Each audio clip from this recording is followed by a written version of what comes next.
स्वागत आहे तुमचं मोरेताईंच्या रेसिपी चॅनल मध्ये।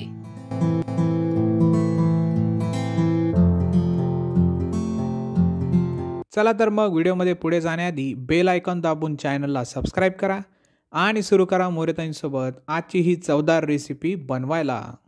नमस्कार मंडळी, आज आपण एक नवीन रेसिपी करणार आहे, पालक भाजीच्या पुऱ्या। आता पुऱ्यासाठी मी हा पालक घेतलेला आहे, निवडून आणि स्वच्छ धुवून आणि कापून पण घेतलाय। एक गड्डीचं आहे हे। त्याच्यासाठी लागणारे साहित्य: तीळ घेतलेत हे पांढरे, जिरे घेतलेत, थोडी कोथिंबीर पण टाकणार आहे, ओवा घेतला आणि हिरवी मिरची आणि लसूण। आता आपल्याला पुऱ्यासाठी पीठ लागणार आहे, तर हे गव्हाचं पीठ एक मोठी वाटी घेतले आणि थोडा अर्धी वाटी रवा घेतलाय, अर्धी वाटी बेसन पीठ। हे थोडंसं कशा खुसखुशीत पुऱ्या येण्यासाठी मी हे दोन पीठ अर्धी वाटी टाकणार आहे, रवा आणि बेसन पीठ। आता आपण हे भाजीला न शिजवताच मी काय करणार आहे, अशीच भाजी कच्ची मिक्सर मध्ये बारीक करून घेणार आहे। म्हणजे एकदम मी सोप्या पद्धतीने सांगायला लागले, शिजवून घेण्यापेक्षा असे पटकन होतात पुऱ्या। आता आपण हा कच्चा पालक याच्यामध्ये टाकून घेतलाय, तर हे कच्चा पालक पटकन होते आपले, म्हणून मी असंच टाकायले। पालक धुतलाय आणि टाकलाय न शिजवता। आता लसूण आणि हिरवी मिरची, आता तुम्ही तुमच्या आवडीनुसार तिखट कसं लागतं तसं घ्या। आणि लसूण भरपूर टाकला। आता आपण त्याच्यामध्येच ओवा टाकणार आहे, जिरे पण टाकणार आहे, एक चमचा जिरे आणि ओवा घेतला। आता आपण हे एकदम पेस्ट याची तयार करणार आहे। हे आपण आता हे असं वाटण करून घेतलेलं आहे, तर याच्यामध्ये ना मी पाणी टाकायचं दाखवायचं विसरले, मी पाणी टाकलेले थोडंसं। आपल्याला पालक भाजी आणि मिरची वाटताना थोडं पाणी टाकायचं, नंतर मग ही अशी पेस्ट तयार होते। आता आपण हे एक वाटी गव्हाचं पीठ टाकून घेऊ,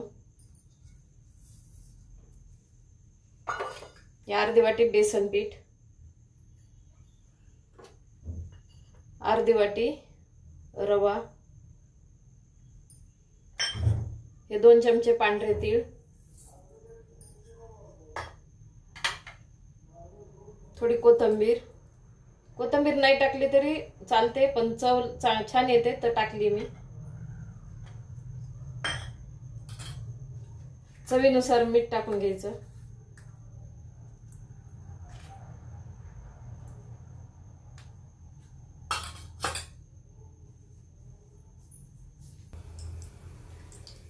हळद टाकायला थोडी,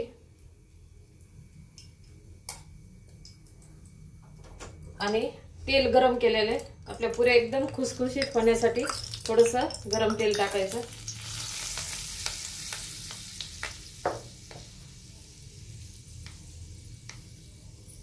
तेल गरम आहे त्याच्यामुळे मी थोडं चमच्याने हलवून घेते।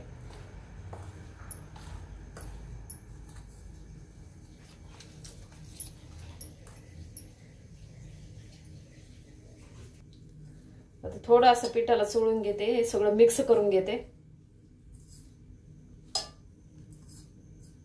आता आपण ही पेस्ट केलेली पालकची ती याच्यामध्ये टाकू, पिठामध्ये। आता पीठ थोडंसं कापले, पेस्ट जर पाणी थोडंसं असं, आधीच भाजी आपली ओली असते आणि आता ही पेस्ट केल्यावर जर जास्त होत असेल तर थोडं पीठ गव्हाचं वाढवायचं। आपल्याला पेस्ट पूर्ण टाकून घ्यायची। आपल्याला घट्ट गोळा करायचा आहे, त्याच्यामुळे जर पातळ थोडं झालं ना तर पीठ वाढवायचं, मग याच्यामध्ये गव्हाचंच वाढवायचं, बाकी दुसरं नाही घ्यायचं बेसन पीठ।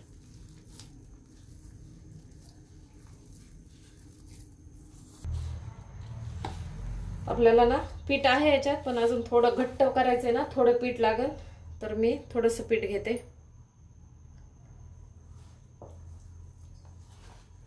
छोटी अर्धी वाटी पीठ घेतलं।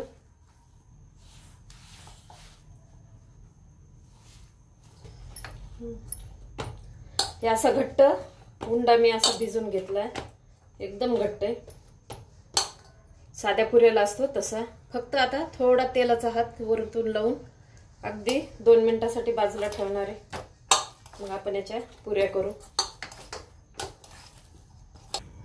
आता पुरीसाठी मी असं एक गोल करून एवढा गोळा घेतला.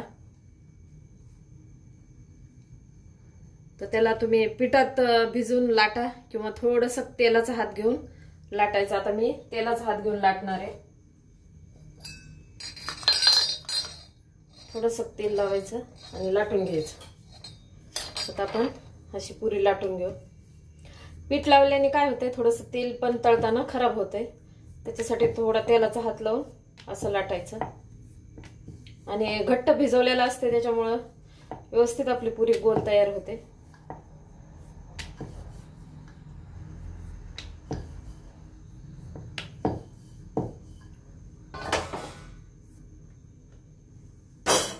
आता मी अशा एकदम 5-6 पुऱ्या अशा लाटून घेते. नंतर आपण तळू.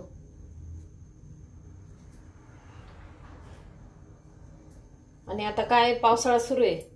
पावसाळ्यात असं थोडंसं तेलकट खायला काहीच हरकत नाही. आपण सगळ्या म्हणजे प्रत्येक घरोघरी तळण असतंच आहे. आणि आषाढ पण सुरू आहे. पावसाळ्यात गरमागरम भजे पण लागते चहा बरोबर. आणि प्रत्येकाच्या घरोघरी असते. आवर्जून करतेच तेलकट. त्याच्यामुळं ह्या पुऱ्या एकदम आषाढ महिन्यासाठी तुम्हाला दाखवते मी करून. तर तुम्ही एकदा नक्की ट्राय करा. एकदम सोप्या पद्धतीने दाखवल्या. आता मी अशा राहिलेल्या बाकीच्या अशा गोल गोल अशा लाटून घेते.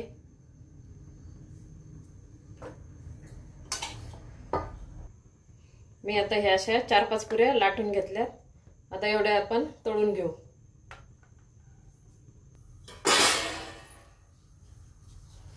आपण तेल गरम करायला ठेवलं होतं. तेल गरम झालेलं आहे. आता आपण तेलामध्ये पुरी सोडून देऊ.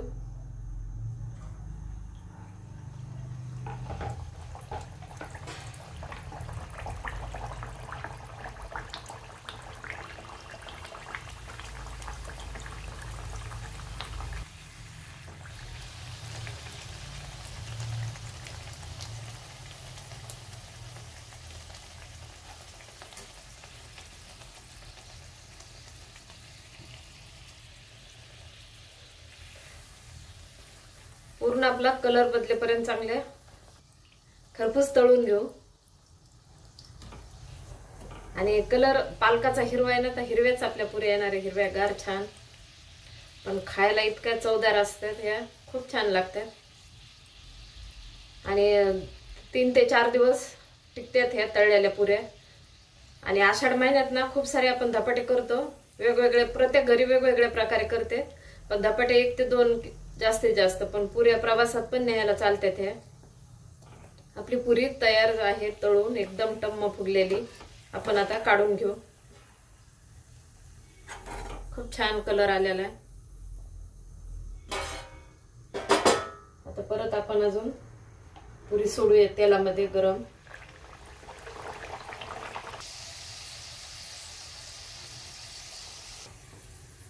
हे अशा प्रकारे आता आपल्या पुऱ्या तळून आहे. राहिलेल्या मी आता अशा तळून घेते.